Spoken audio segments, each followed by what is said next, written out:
If any one of us misses something, it can be drastic consequences.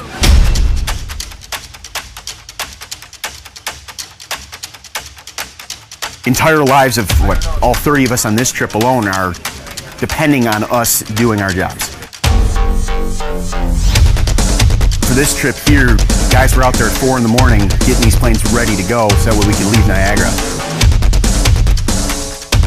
Seeing all that come together is when the airplane gets to take off. And then it's even more fun when you get to go with it. All right, have a safe flight. All right, thanks.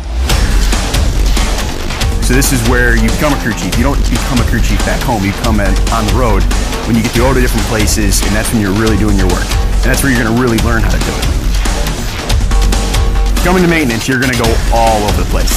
You're gonna see all the United States. You're gonna be going to places you've never even dreamed of going. And then even now with this new mission that we have versus the Herc, you're gonna see all different corners of the globe. I've been doing it for 10 years now, and I absolutely love it. That's why I come here. And it's just putting a good plane in the air.